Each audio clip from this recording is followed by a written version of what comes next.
एक जंगल में टूना अपने बच्चों के साथ रहती थी। छुट्टी का दिन था। टूना के बच्चे रानी और गोलू घर में टीवी देख रहे थे और टूना किचन में खाना बना रही थी।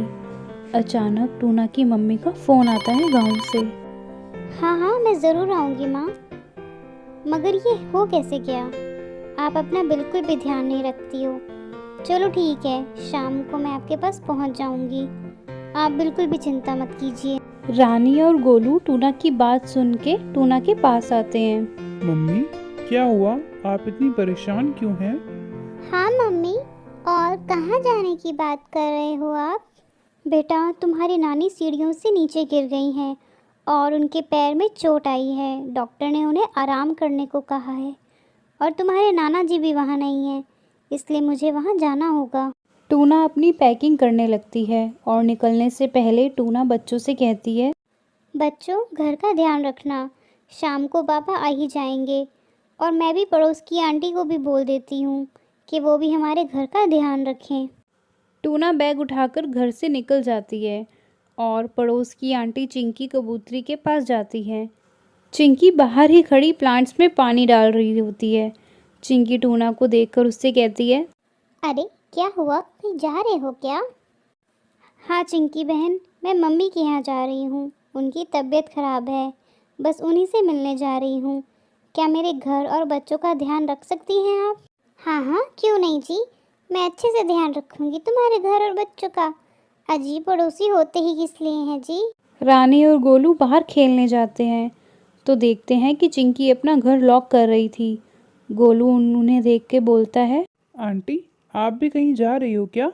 अरे मैं कहीं नहीं जा रही हूँ बेटा जी, मैं तो तुम्हारे घर ही आ रही हूँ। मगर आंटी, हमारे यहाँ क्यों? अजीब पुत्र जी, भूल गए क्या? तुम्हारी मम्मी ने ही तो बोला है तुम्हारा और तुम्हारे घर का ध्यान रखना है, वही तो कर रही हूँ। चिंकी उनके घर आ जाती है। रानी और गोलू टीवी में कार्टून देखने लगते हैं। चिंकी भी वहीं पास में उनके साथ सोफे पे बैठ जाती है। थोड़ी देर बाद चिंकी रानी के हाथ से रिमोट छीन लेती है और अपने मनपसंद का चैनल लगा के देखने लगती है और ज़ोर ज़ोर से हंसने लगती है। गोलू और रानी ये देखकर बहुत हैरान होते हैं मगर कुछ कहते नहीं। थोड़ी देर बाद आंटी बच्चों से कहती है, और बताओ बच्चों, ये बताओ तुम दोनों की पढ़ाई कैसी चल रही है जी? आंटी, बहुत अच्छी चल रही है। और तुम में से किसको अच्छी चाय बनानी आती है, बताओ बताओ। आंटी, मुझे आती है। मैं परफेक्ट बनाने में, क्योंकि ईस्ट और west Golu is the best. तो जा पुत्र, फिर अपने हाथ की चाय तो बना के पिला। दोनों भाई बहन चुपचाप उठ के किचन में आ जाते हैं चाय बनाने। यार, ये आंटी भी ना हमारे सर पे आके बैठ गई है। अब इनको चाय भी चाहिए। हाँ, तुझे ही तो हीरो बनने का शौक चढ़ा था ना, अब ले ले स्वाद, अब ले ले मज़े। अब चाय बना रहा है तो मेरे लिए भी बना दे बेवकूफ़। तू चुप कर रानी।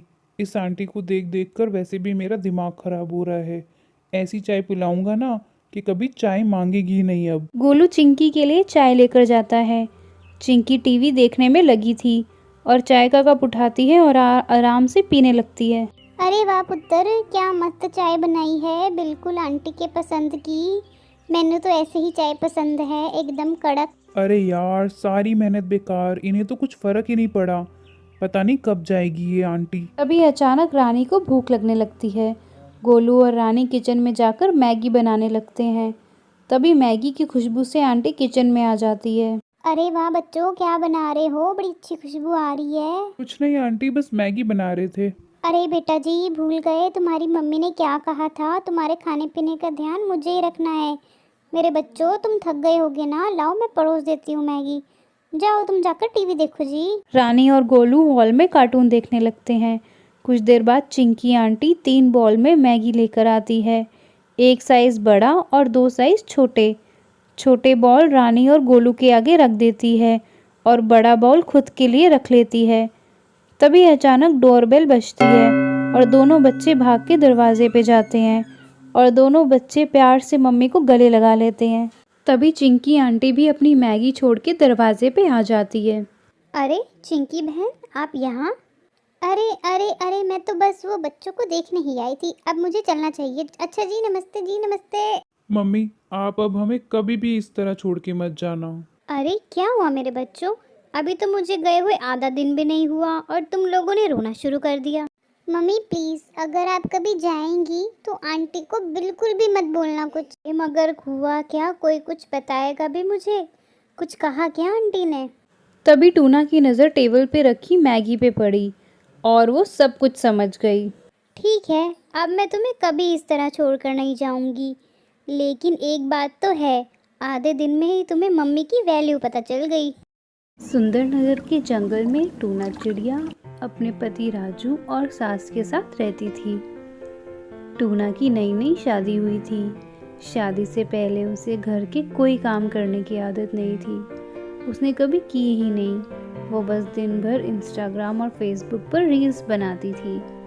जब टूना की शादी हुई तब टूना को लगा कि शादी के बाद भी शायद ऐसे ही रहना होगा, लेकिन उसे क्या पता था शादी के बाद जिम्मेदारियां और बहुत काम होते हैं घर के, कि फुर्सत ही नहीं मिलेगी उसे इन सब चीज़ों की। टूना के ससुराल वाले बहुत अच्छे थे। वो उसे बेटी की तरह मानते थे, लेकिन फिर भी घर के काम और जिम्मेदारियां तो उठानी ही पड़ती है। तो टूना ने धीरे धीरे सब चीज़ें सीख ली। शुरुआत में थोड़ी मुश्किलें आई, मगर वो एडजस्ट होना सीख गई। उसकी सारी आदतें अच्छी हो गई, लेकिन एक आदत उसमें बुरी थी जो कि ना गई, उसका इंस्टाग्राम देखना।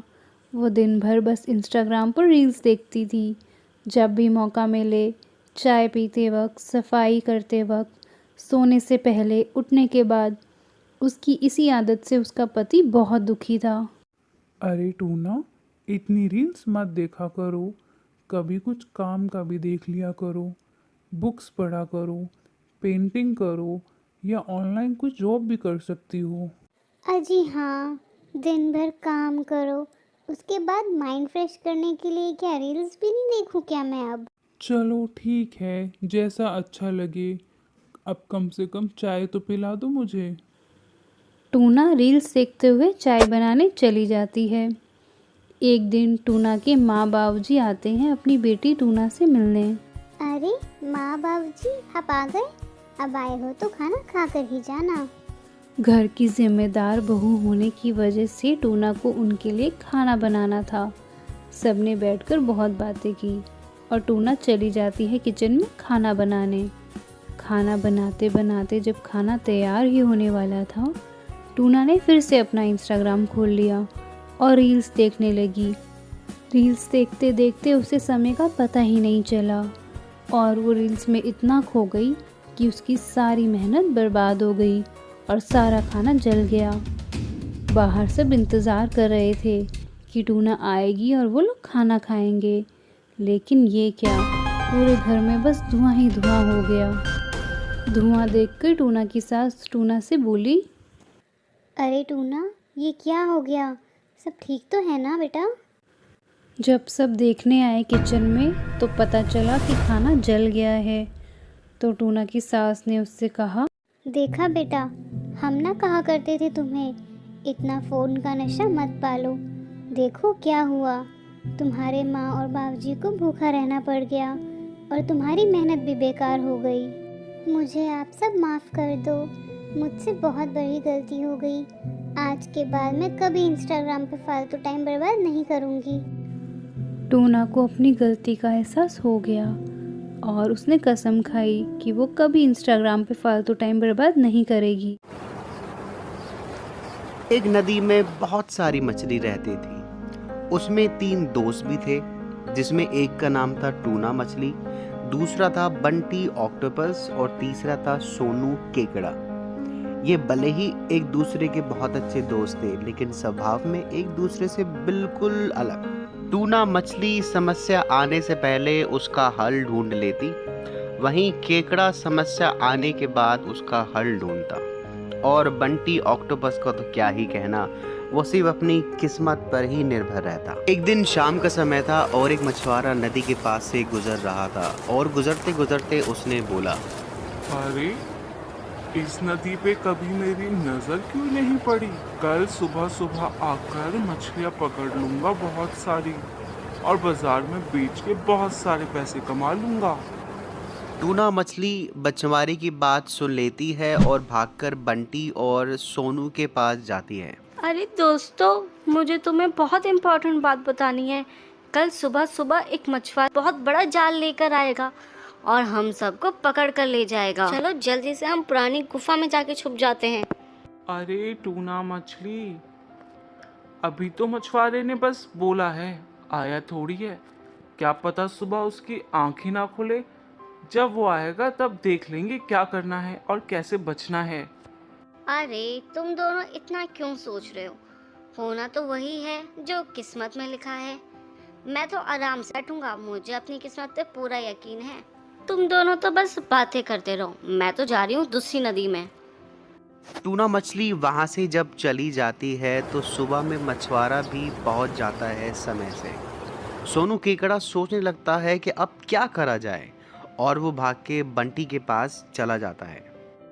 अरे बंटी ऑक्टोपस, मछुआरा तो सच में आ गया।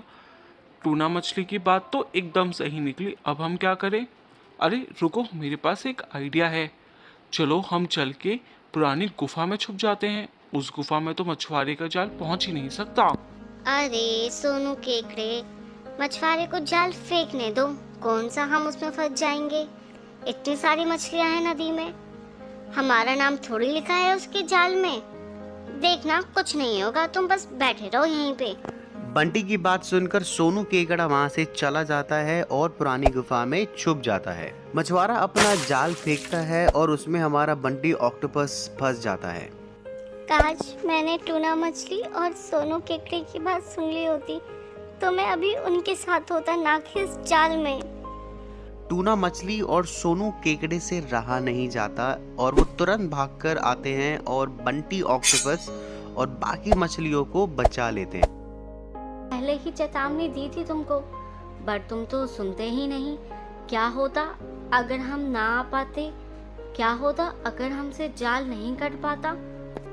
मुझे माफ कर दो, अगली बार मैं तुम दोनों की बात जरूर मानूंगा। इस कहानी से हमें सीखने को मिलता है, जो किस्मत पे यकीन रखते हैं और हाथ पे हाथ रख के बैठ जाते हैं, वो जिंदगी में किसी भी काम पे सफल नहीं हो पाते।